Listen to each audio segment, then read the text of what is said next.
So a few questions. What conditions the in-breath? What conditions the out-breath? Is the in-breath one and the out-breath the other?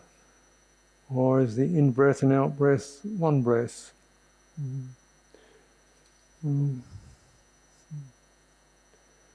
In-breath and out-breath is the condition of life. As life conditions it.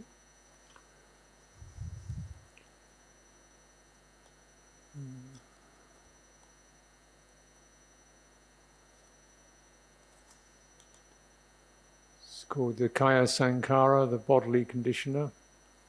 So as long as one has an embodied life, bodily life is the basis for breathing in and breathing out. Without that, there's no bodily life. And is the in-breath one and the out-breath the other? They're kind of really, there's no real, so it goes through various phases. So if we sort of start anywhere, if you start with an in-breath, inhalation, then as that completes itself, the energy which is intelligent, body Kaya Sankara is intelligent, and says, oh, that's enough. So it releases that movement of breathing in.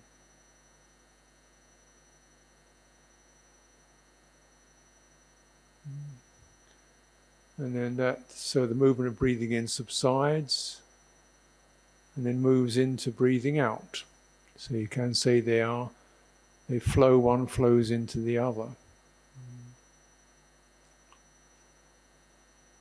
So where you could say there's only one breath in your life, begins, moves in and out. So it's also useful to contemplate those periods, those phases when the in-breath comes to its end and the out-breath comes to its end. Why is that?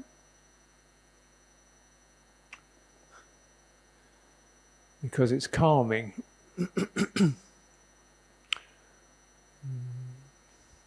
So the in-breath and out-breath condition the mental sankhara, citta sankhara. So citta sankhara is all that emotional, mental energy. It keeps stirring and wanting and worrying and moving around. Energy of the heart. Yeah. So the in-breath and out-breath send a steady, calming influence in that, so it becomes less agitated.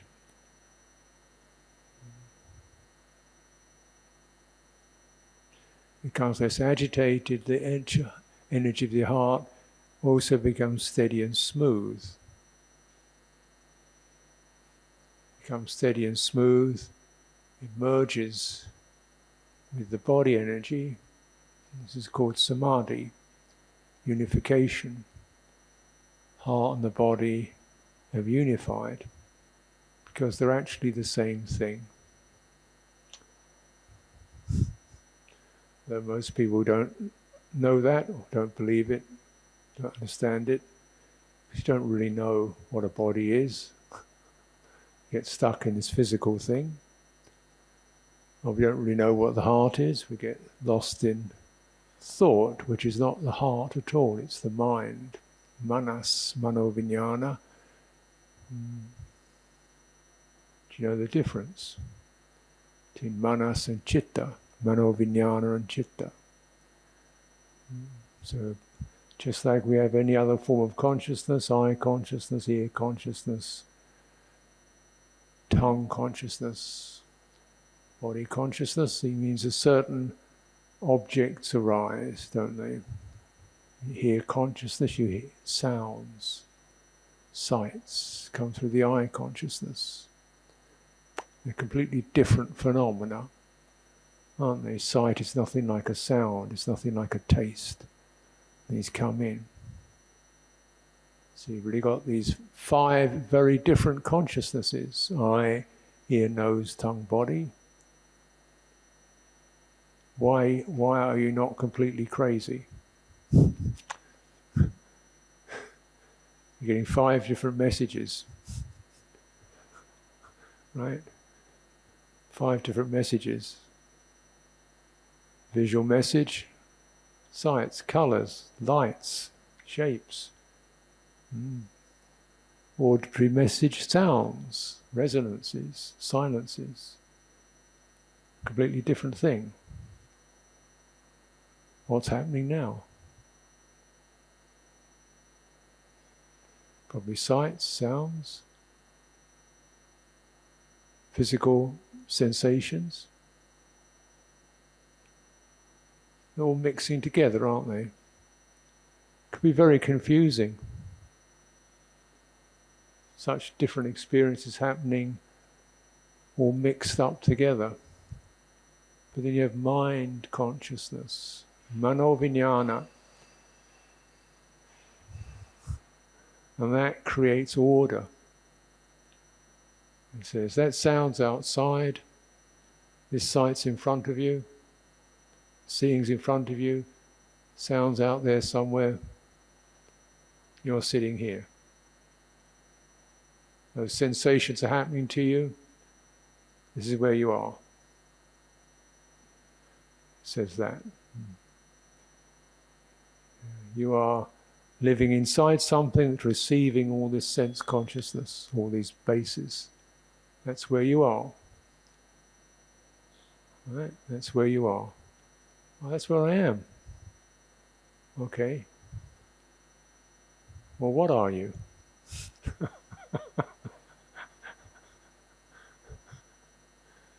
That's where you are. Why can you never find out where you are? Just feel you're somewhere receiving all this stuff. And above all, it's the mind consciousness which tells you all sorts of things about where you are. So you're in a place, it's called Wat Palalai, it's in Bidok, it's in Singapore, it's April, it's Ajahn Sucitto, people around me, that's where I am. Close your eyes, what happened to Ajahn Sucitto? Close your eyes, what happened to Wat Palalai? Gone.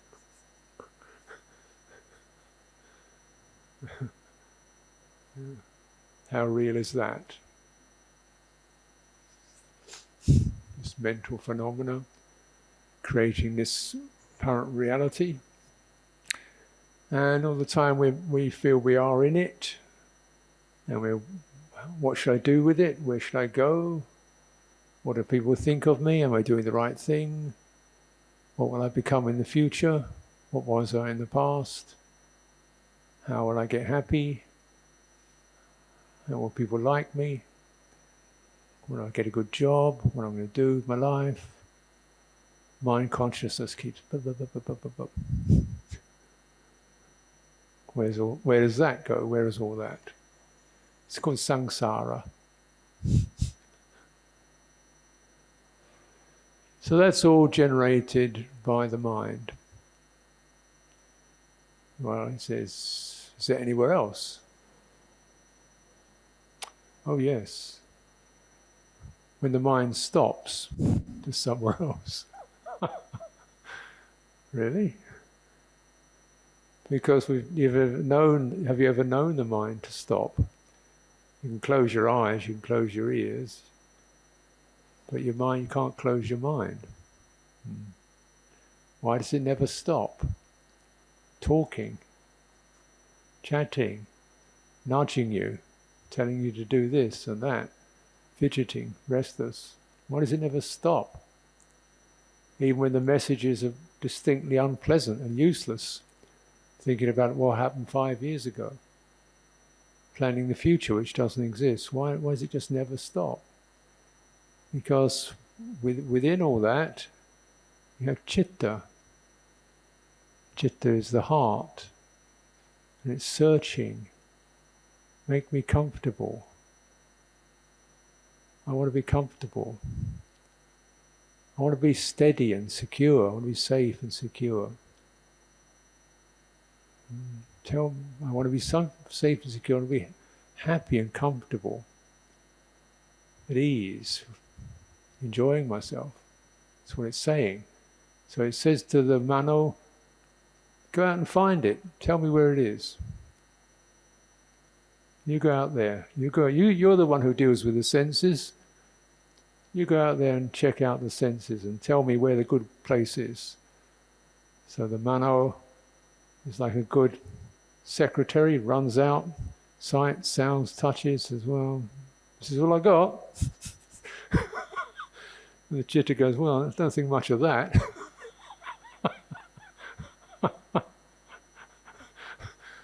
That sound wasn't that good. That taste has disappeared. Yeah. That idea has vanished. That plan has crumbled. That memory just bothering me. Tell me is there somewhere else? And the mano says, well, there's you. Why don't you go there? Stop asking me. Ask yourself, where are you? Where are you, Chitta?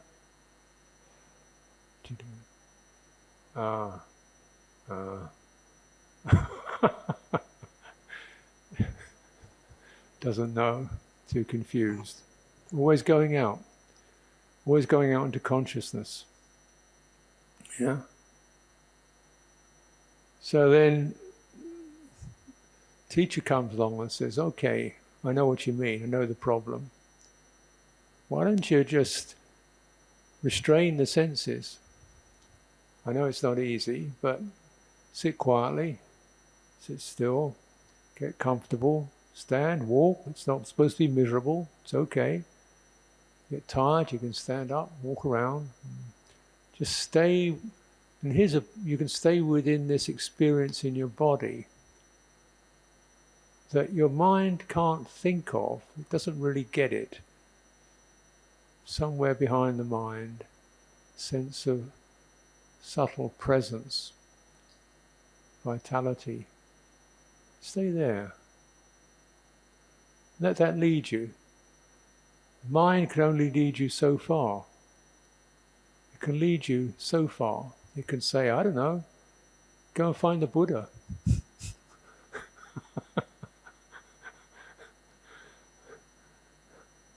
Don't keep asking me, go and find the Buddha, he's the one who knows, not me. Okay, what does the Buddha say? Okay, well, be mindful of your body. Be mindful of breathing in and breathing out.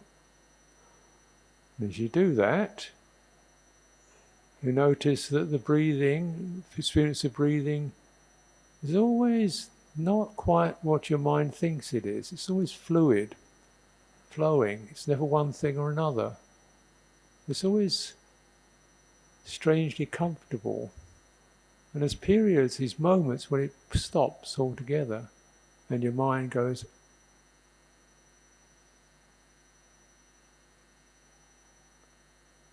how's that? Oh. You can notice that, can't you? You can't think about it. Oh, you can. What's there to say? What's there to say about silence? As soon as you say something about it, you've lost it. Does it mean you don't know what silence is? Right. Who's got the best silence? Is it a big one, a small one? You can't say anything about it, because as soon as you start saying something about it, there's no silence. Right? So it's rather like this. It's rather like following the breathing. You get to the point when it... nothing to say. It's just gone. Do you notice that? You can be aware of that, can't you? Now, if you're listening to my voice, sound, and you notice it stopped. And before your mind goes off into something else, or you listen to something else, just notice the sound of my voice is about to stop, and now it has. You could notice that, couldn't you? Was that good? Bad? No. Was it wonderful? No. Is it nothing? But at that moment, your thinking couldn't make anything out of it. And you could be aware of that. It's a very small example where you find the mind ends, the mind consciousness ends, and the citta is still there. And now instead of pumping out urges and wishes and fretful agitation, it just opens.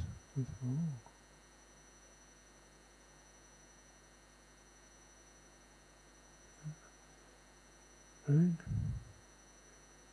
So that's why the Buddha recommended following processes such as breathing, walking, even thinking, to their beginning, their rising, the ending, and the moment they end, mind is just awareness, citta. Possible to sense that quality when the mind stops, when there's no particular input. It's kind of peaceful. It's not a person. There's no pressure to it. It's kind of peaceful. And the more you tap into that or sense that, and you sense it's inevitable, everything will stop. Everything comes to an end. It does, doesn't it? Now, if your citta is not hungry for something else,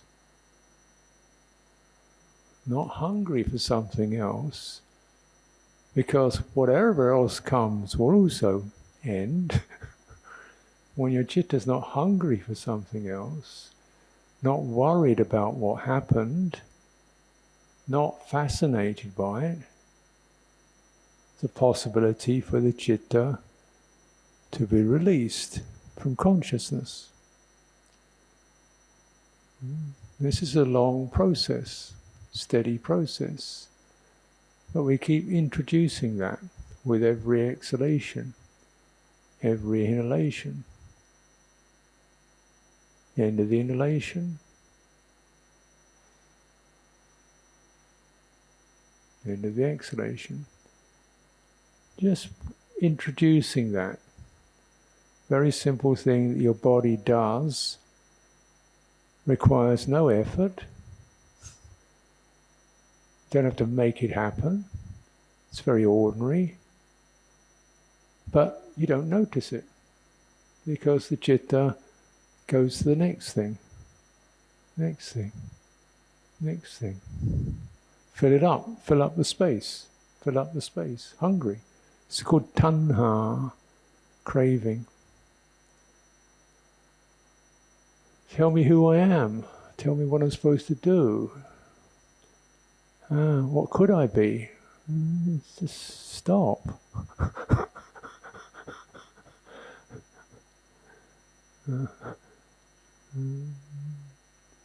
So in this way, you really recognize there's something beneficial about breathing. And Buddha, that was his meditation process, because if you stay with it, it begins to change. And it changes by becoming quieter and subtler and steadier, and it draws the citta in. It sort of has a certain pull to it. You get, what's happening? It releases the agitation of the mind. Yeah. This is very common, and yet we don't really take account that when you breathe out deeply, you relax. And when you breathe in deeply, you feel fresh and bright. And that process going on begins to clean all the residual agitation in the system. Because the body and the citta are the same or share the same system, which is this responsive, responding to consciousness. Right? When the mind drops something in, body jumps. Body gets excited. Body tightens up, gets contracted. So hurry up, get to work. The body gets tight. You've got to wait, the body seizes up. You're not good enough, the body So you get these signals, so it's very much the same thing. The problem with that is it gets so built in that it gets stuck. That all those patterns, sankharas, they get stuck. It's called a formation because it forms you. You get stuck in the same pattern, the same habit. Deeply stuck in the same pattern, the same habit. It's addiction. We may not be addicted to alcohol, but we're addicted to samsara. Always having something to do, always going to the next thing, always thinking about what we should be. Does it do you any good? No. It's agitation. Stop it. I can't stop it. How am I supposed to stop it? I'm not good enough to stop it. Tell me how to stop it. Look, you're doing the same thing.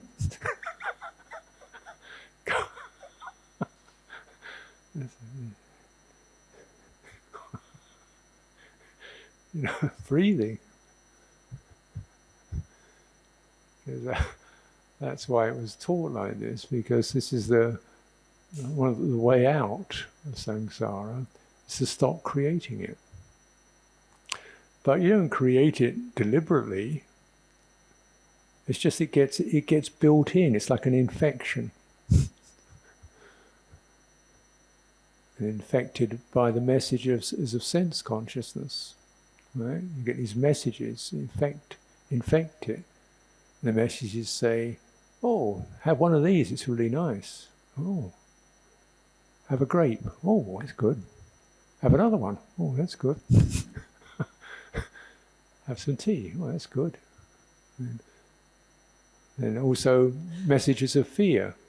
Get away from that, that's painful. So you get these messages coming from sense consciousness. So eventually all those messages create this stimulation in the citta that affects the body. So you get stuck in it.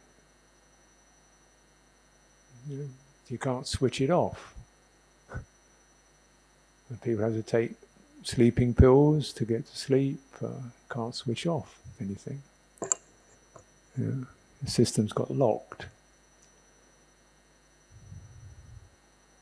The system gets locked, the mind thinks about it.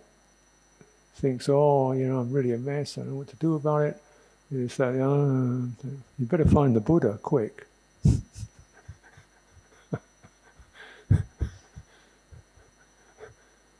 So the Buddha says, oh yeah, that's right, that's how it is. You just go within your body, you've got a place where the senses don't go. He likened it to having a heavy post that you ram into the ground, like a pole. And he says you've got 6 animals. The animal called eye consciousness, ear consciousness, nose consciousness, taste consciousness, body consciousness, thought consciousness. 6 animals, they're all pulling in different directions. And you tie them to this stake. They can't. Eye wants to pull that way. Ear wants to pull that way. Thought wants to pull that way. Body says, oh, this is painful. Oh, hurts. So it's all things pulling. You tie the animals to the stake. Oh, and eventually they sit down. What is the stake? It's just mindfulness immersed in the body.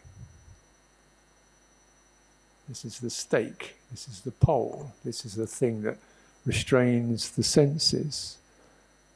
So when he's saying mindfulness immersed in the body, he's not talking about touch, because that's one of the 6 animals. Touch. Yeah. That's one of the 6 animals. So it's not tactile consciousness. It's in the body within. Right? The inner body, the subtle body, the energy body, the kaya sankhara, vitality body. Yeah? And you think, what's that? Well, it's the one whenever you feel frightened, you can feel it stirring, churning in your guts. When you feel worried, you find it grabbing tightening in your heart. When you feel sad, you feel your body go slumps and distressed. When you feel angry, you feel it running like fire. That's what it is. Now that inner body, you can steady it, train it, clean it. How do you do that?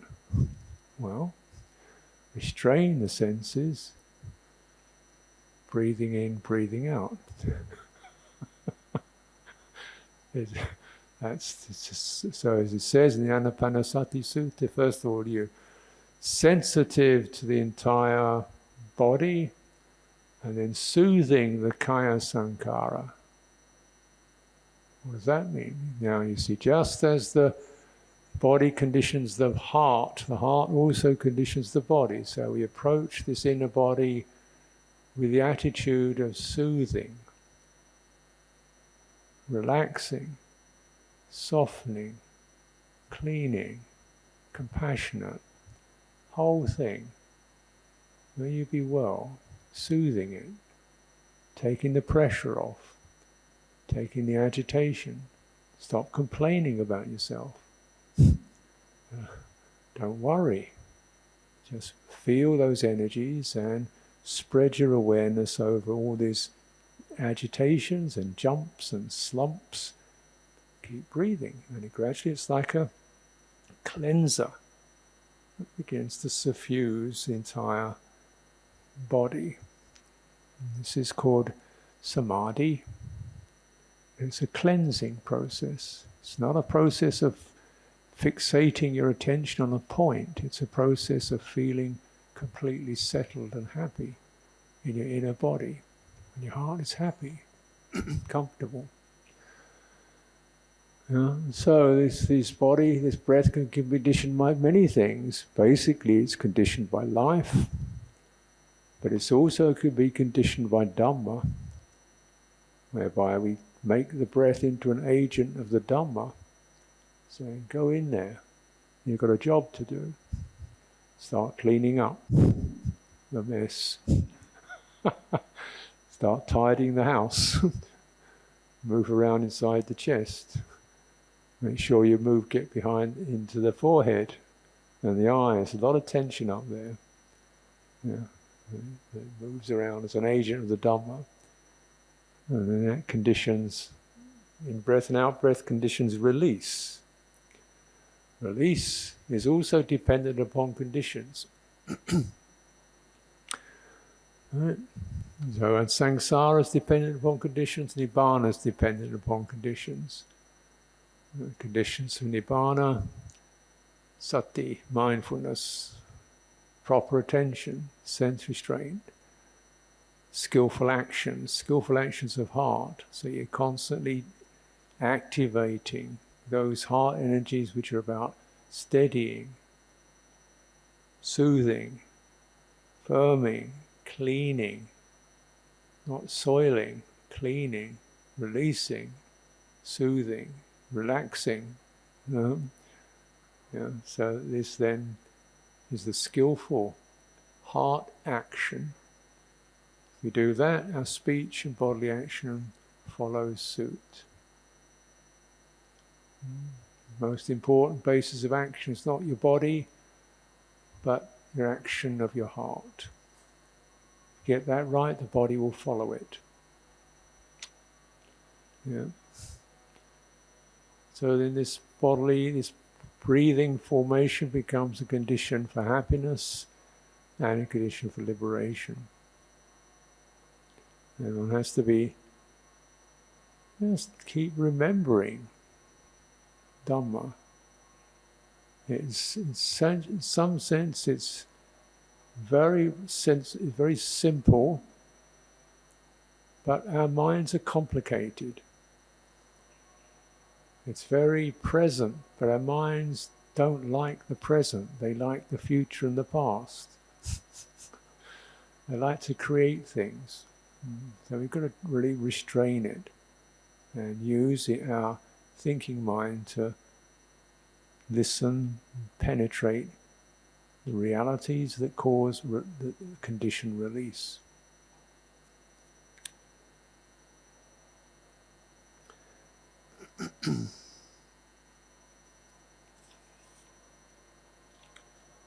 So, the person says, I understand that after achieving samadhi or stillness of mind, one must do vipassana, or there's a need to direct the mind or know what to see. But isn't achieving right concentration, jhanas, the last of the eightfold path? Isn't seeing things as they are approximate cause for right concentration? Is there a need to look out for or know what to see? I have heard of people claiming they've achieved stillness or samadhi when the mind goes quiet, but still don't know what to look out for. Well,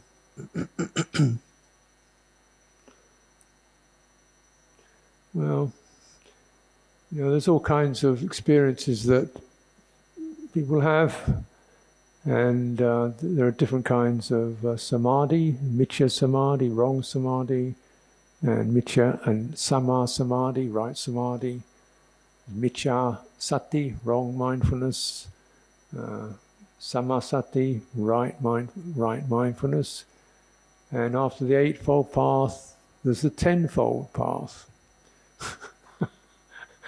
So the tenfold path follows on from the eightfold, and the tenfold path is right knowing, samajnana, and right release. Right release and right knowing. So this is called these two last aspects. You can see them in the Majjhima Nikaya Sutra on the Great 40, the tenfold path. So samadhi, right samadhi, is the condition by which one sees things as they are because the mind isn't jumping around. It's steady. What do we see in right samadhi? We see all things arise and pass. Everything is subject to causes and conditions. How do we see that? Well, you keep you always keep your wisdom faculty going. You don't want stupid samadhi. So keep your wisdom faculty going. So as you're practicing, you've got that sense in which you're saying, okay, this is this. There's the body, breathing. So you keep your mind just gently in the background. It's not leading anymore. It's quiet. Until it's time for it to stop. You're just restraining it. So you're getting steady and you're noticing, calming, holding, releasing, and tuning into happiness. So when the thinking mind has done its restrained and done its proper work, it comes along and says, okay, this is as far as I can go. Here's your next bus, your next teacher. It's called happiness. Follow that one. So, sounds good, huh?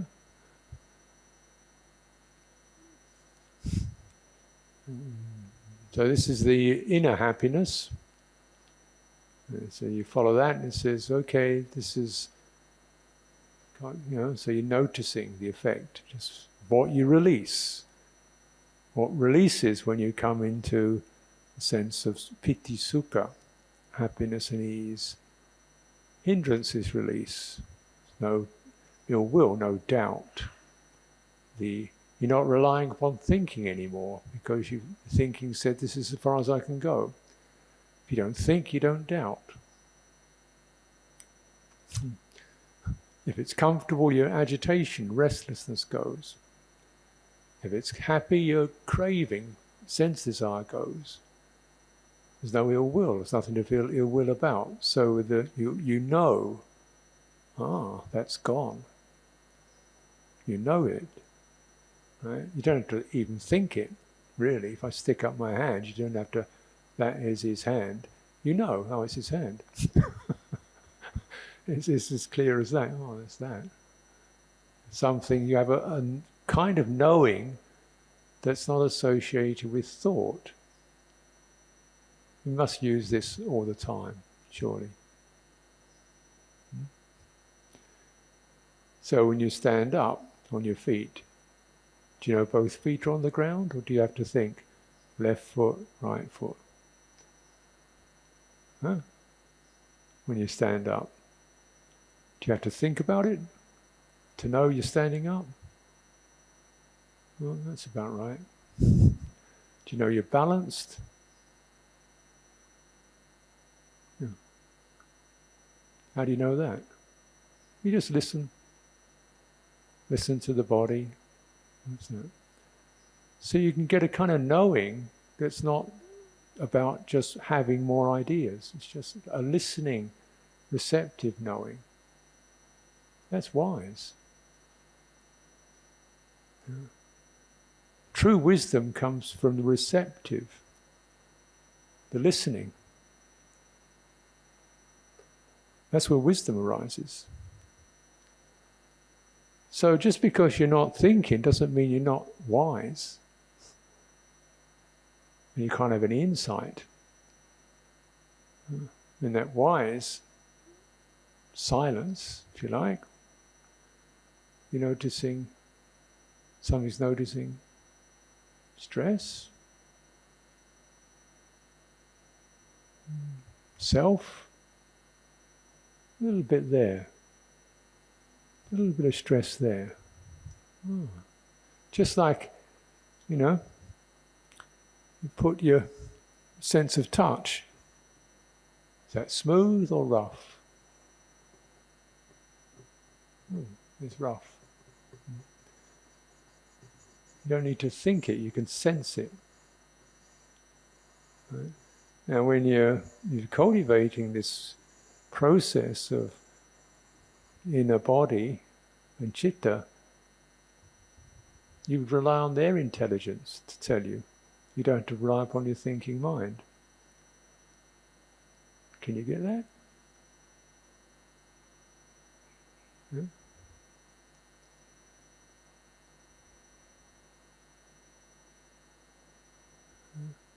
You say, do you feel comfortable? Pretty much. Wait a minute. A little bit tense.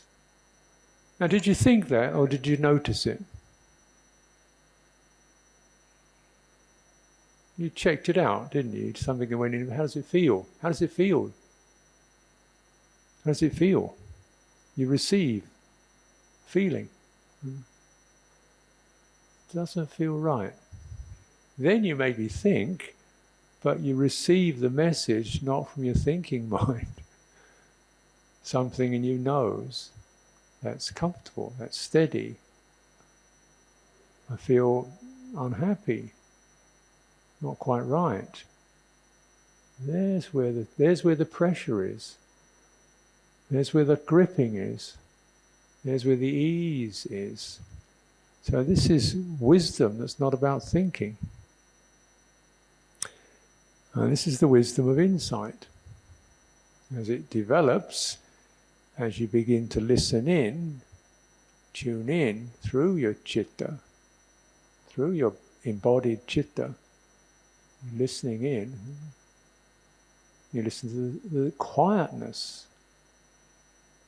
the openness, the ease. And you maybe notice somewhere just a little bit of agitation's going on, some agitation, wanting to hold on to something. There's where that is. Relax.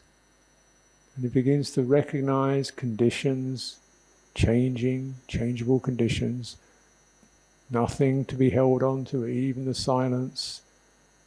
You see things as they really are. One sees things as they really are, there becomes a sense of disenchantment. Disenchantment. The dream is over. The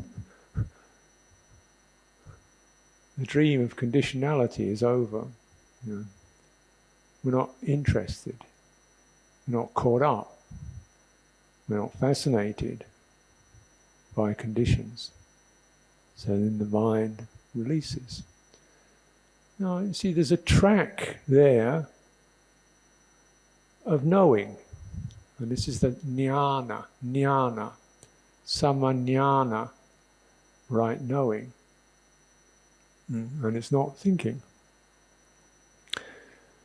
So, now this depends very much, again, on our interest, because naturally, one of the, you could say, a default or a problem with pleasure is we like it.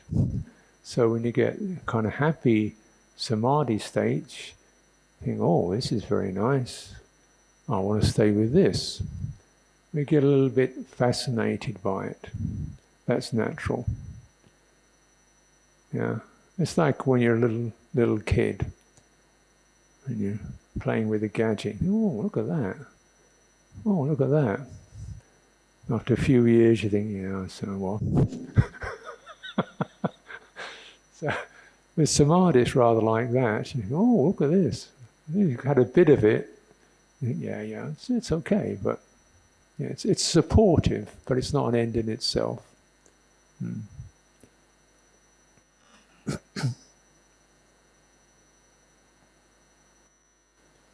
So, this sense of knowing is it's not really the condition for samadhi, it's a condition that becomes possible through samadhi. Till then, if you don't, you say, what's samadhi? Well, let's look at it like this. If the 5 hindrances aren't there, how is that? Yeah. And what is it that knows that? It's not a thinking process. The sense of you feel joy, at ease. Now, if you can allow yourself to receive that, trust it, settle into it, breathe into it, the body drinks it up. And the mind settles down. So often with the process of meditation, because we generally see this as very much mental cultivation, is we forget citta is embodied. So we get the mental attitudes take over. The mental attitude that's associated with sense consciousness is, I like this, I don't like that, I want this, I don't want that. So it picks. Mental attitude associated with citta is much more like opening to and drinking in. Opening to, it's called absorbing. So when you find something that feels agreeable, settling into it, this inner quality within your body, then the body gives a sense of strength, firmness. That's why it's important to open all the body channels, the energy channels. So it's not strength like force. It's just everything in your body is just there.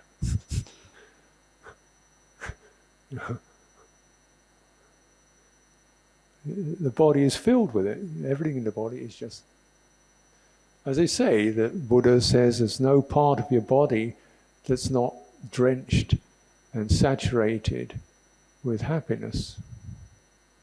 That's the description of jhana, various kinds of it. Okay. That's very emphatic, because it's saying in order for this process to complete, it's not about how much effort you put in exactly, though effort is needed, but how you put it in. If you put it into using your body and your breathing to support each other, to pull in the thinking mind, that takes effort. To stay steady and let the process grow, that takes effort. Then you'll find that this quality becomes more available for you.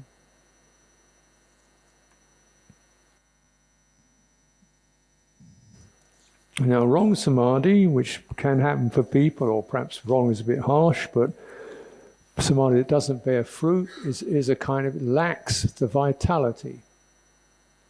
So people go into, they call it stump samadhi. You stop thinking, but there's no juice. So there's no wisdom, because the sensing isn't active. The jnana, the awareness isn't active. We've gone into a kind of a blanket state. A blanket over the head. The mind's gone, thinking mind's gone quiet, but we've gone much too passive, just. And this is sort of a defect. So make sure you begin with very limiting your thought, making your thought something that says, okay, this feels like this is a long breath, short breath, whole body, how's the back? Am I breathing in? Am I breathing out? And then, okay, how does it feel? You move from thinking to feeling. Feeling.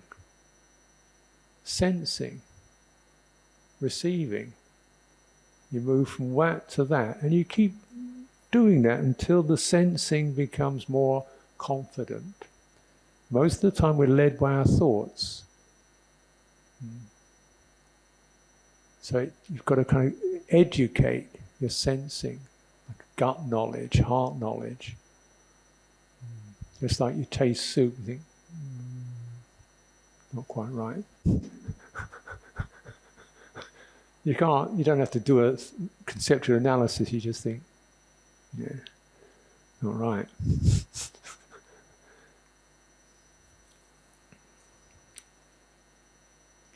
So a person asking about the energy body, every time she does retreat, she's done retreats 3 times with me. Each time her energy body unlocks some more space in my physical body. And then the person does a little diagram, quite amusing diagram. Okay, this says the diagram is a simple outline of a human body with this thing inside it getting bigger and bigger. First retreat, second retreat, third retreat.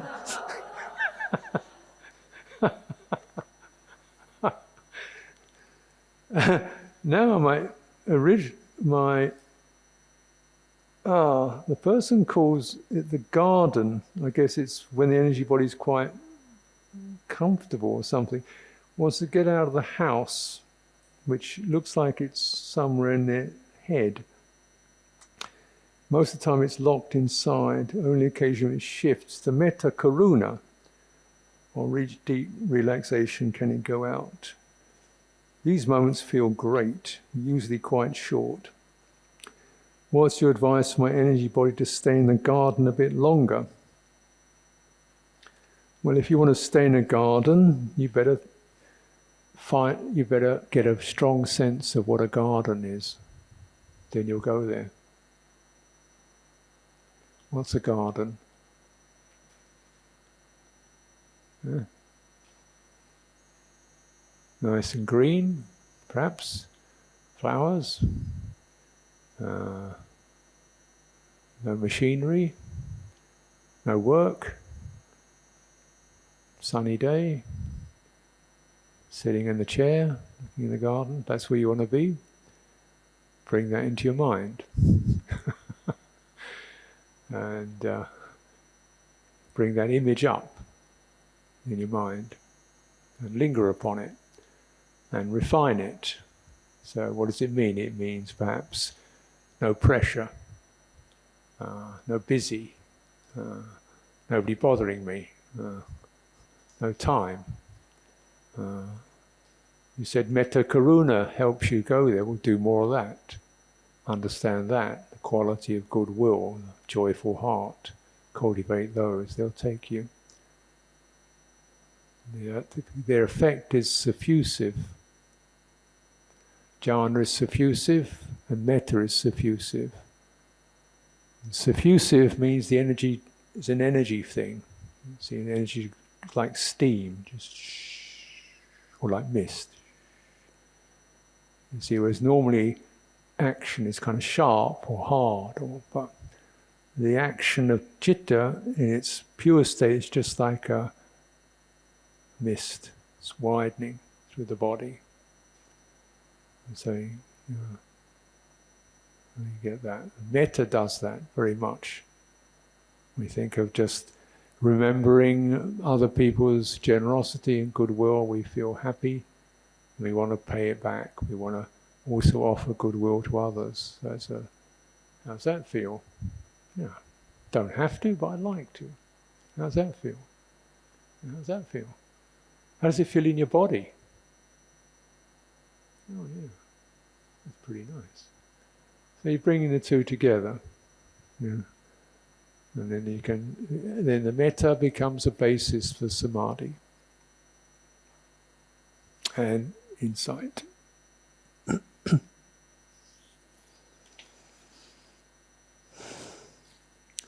Is it a must to see past lives, or as one of the knowledges to progress or penetrate on the path? I understand there are arahants that are not able to see past lives. I would say it's not necessary to see past lives. It's not even necessary to see all of this life. Thank goodness. It's not an entirely happy story, but you just get the general gist of it. Here's greed, here's hatred, here's delusion. That's the story. Here's aspiration, here's goodwill, here's parami. That's the story. This life, past life, the same thing. Here's defilement, here's parami, here's blessings. That's the narrative. I want to get to the end of the story.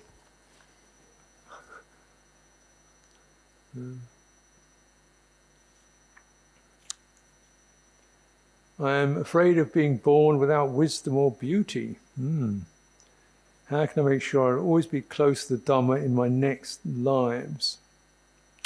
Well, this life, next life depends on this life. So if you keep, attending to Dharma in this life, and you enjoy it, and your mind is encouraged by it, and you find it valuable, then it becomes that which leads you. And you'll find it's called, you get wisdom and beauty. Beauty of the heart, wisdom of the heart. What you do now conditions the future. If you were someone to say, what about when you're dying? What do you do when you're dying? Well, you're dying now. As soon as you were born, you started dying. So don't think, oh, when I'm 95, I'll start dying. No, you're dying now. Just it's going to keep going on for a while until you get to the end of dying. And then then you're called dead. And then it starts again. So we reflect upon it because there's this immense illusion that sits there somewhere in the heart. Every day there's people dying. It's a sure, absolutely rock solid shore. And you think, well, that's not for me. I'm going to go on forever, Oh, maybe I'll die when 120 or something, but not now. You sure? You sure? Death is not fussy. It takes young people, old people, babies. He takes people who are happy, he takes people who are unhappy. He takes good people, he's very, very fair. Take anybody, any time. But he generally doesn't tell you when he's coming. So he could come tonight. You should always think of this, consider this. If you do this, not to make yourself depressed, but make yourself ready. Because when you take death as a friend rather than as an enemy, death is saying, don't hang on to stuff that you can't take with you. Don't fight with things that are not going to be for your welfare. Look after your heart. That's what's going to go with you. The rest of it's going to go. Don't hang on to it. That's what he keeps telling you. So every night you should think, okay, is anything here in my heart that I'm feeling I can't forgive? If you don't forgive now, it's going to stay with you. Right? Is anyone I can't send some degree of goodwill towards?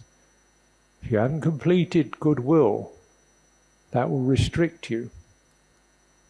That will limit you.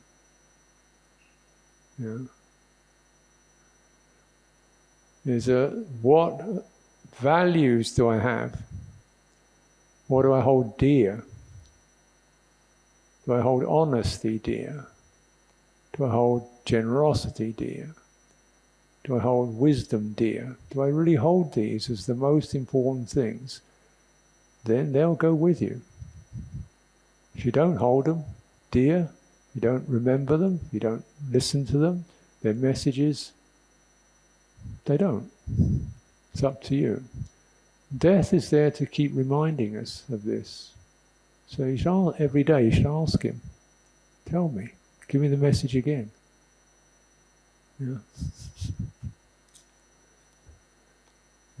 When the sight goes, you can't see anymore.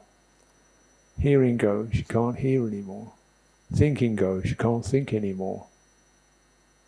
Can't move. What's left? That's what goes with you. So we try to organize our thinking, our actions, our body, our livelihood, always to keep gathering everything back. Good karma, good karma, good karma. Be hungry for it.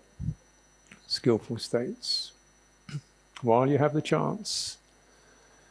This is what, in this birth, in this lifetime, we do have this chance, this opportunity. It's not just a miserable ordeal. It's not just casual game. It's a chance to search for good states, to acquire and develop good states, to develop the mind, develop the heart, develop skills, develop parami, develop blessings. While you got it, you can do it with this. So this is a barami generator. It's not used, don't fry eggs with it. Don't use it for what it's worth.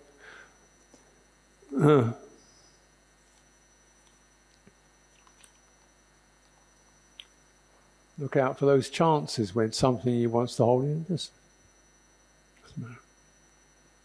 doesn't matter. Yeah. Start complaining and getting agitated. Look, doesn't matter.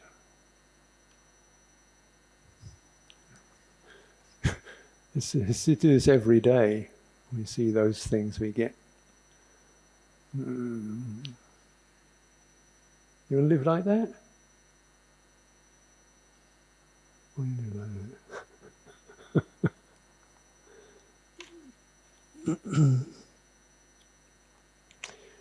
How can I establish daily meditation practice? What's a good amount of time? I'd recommend 24 hours a day. Do some standing, some sitting, some walking around, some lying down. When you're moving, when you're eating, meditate. When you're breathing in, breathing out, meditate. When you're bathing, meditate. When you're driving your car, meditate. You're talking to people, meditate. Yeah. So be mindful. Yeah. It means you try to use these forms of practice when we sit still. Just to keep drawing back to it, there's a still center.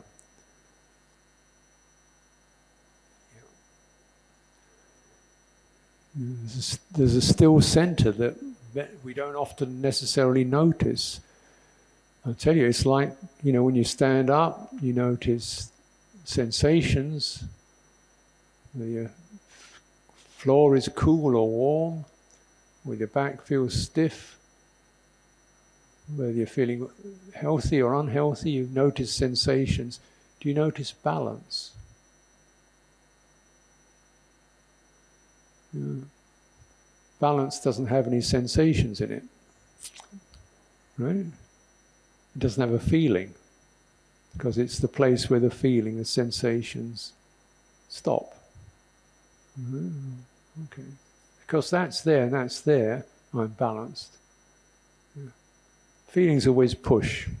Balance doesn't push. This is an example, a still point, a still center. And we have the same thing in our heart, place of balance, which is the place of balance, is the place of knowing, the place of awareness, the place that's silent.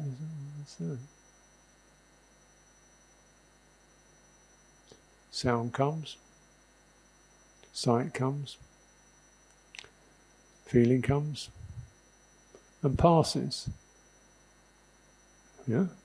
Now that, in terms of citta, that which knows or is aware that mood, that emotion has arisen, has heated up, has moved on and dissolved, that which knows that's the still center.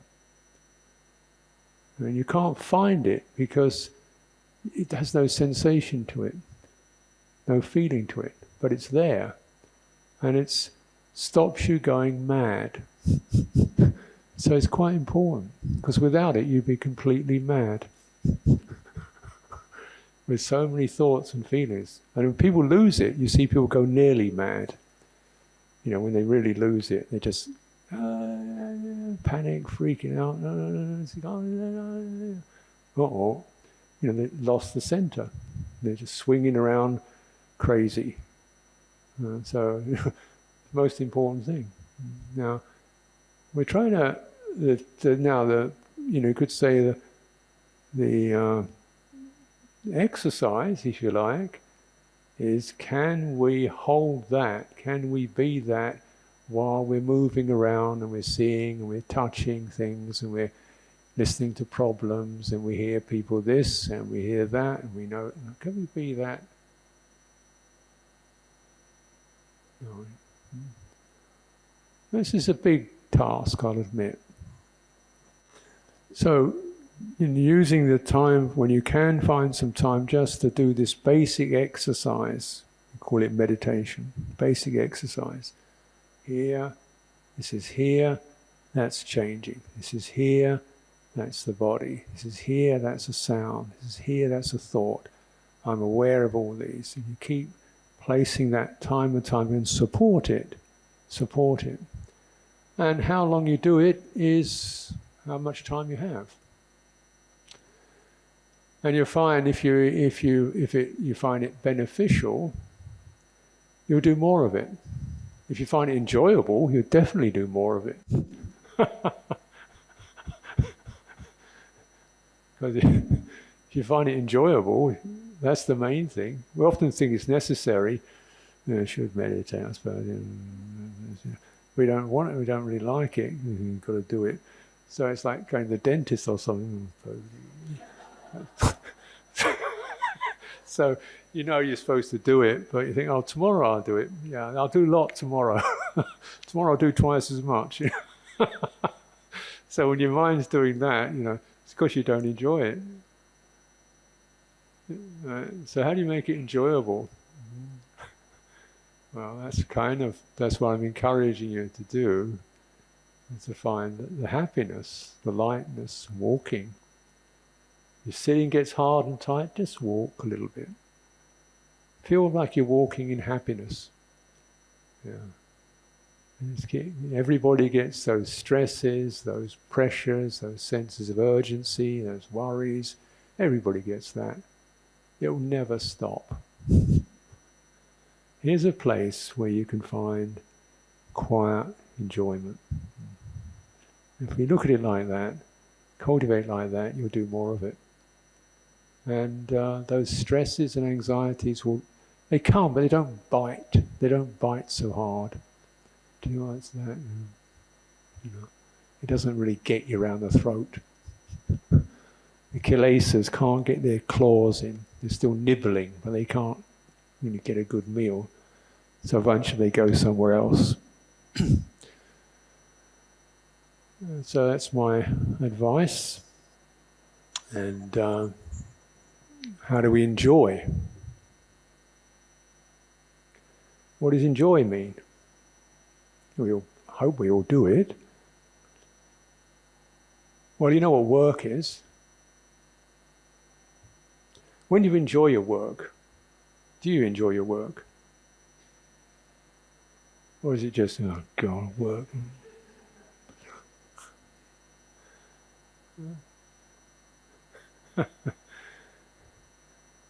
Enjoy, the heart opens. It's as simple as that. So, with other people, think, oh, he's got a problem. He shouldn't be like this. Oh dear, I've got to fix this guy. He's such a... Oh dear. He doesn't behave properly. He's so untidy. He's untidy. He doesn't do this on time. I'm going to try and change him. This is how to make your life miserable. Try to change somebody. That will make you miserable. Try to enjoy somebody as they are. So that's kind of cute. The way he wears one black sock and one white sock. It's kind of interesting.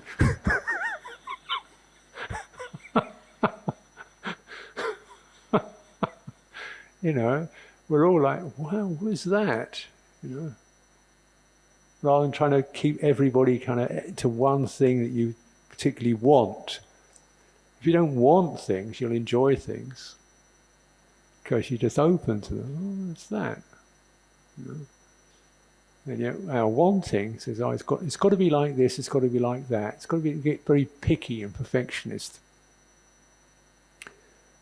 We should release this.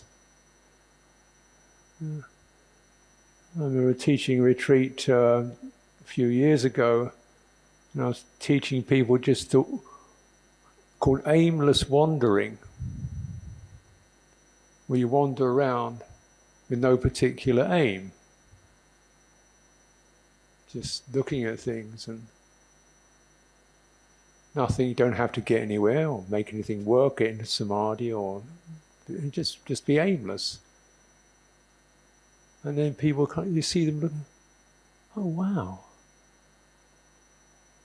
And suddenly they see things, and somebody's staring at a mop. I say, this mop is beautiful. I never noticed how beautiful the mop is. Because they always thought it's something you do on the floor with, dirty old thing. No, you just see it just as it is. And then there's a kind of heart opens to it. It's a thing. That's beautiful. Yeah. And of course, in one way it's not beautiful, but you enjoy it. And you enjoy the sense of the way things change and the way things arise and move through the heart, not through the brain. Don't keep measuring things in terms of how much, how useful, what's it going to do, why should it be. Just see things as they are, and then you experience a sense of enjoyment as the heart opens. Okay, so I hope you've enjoyed some of today.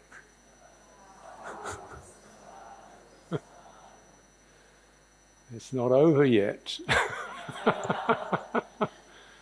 But the group session is over for now. We can have a public talk in some time or another. 7:30, I think.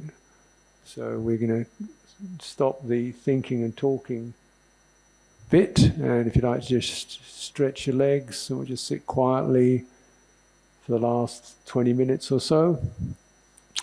And anything that's been useful, could be one or two little points that you want to pick up and take in and turn over. If anything useful, pick it up now and make use of it while it still remains.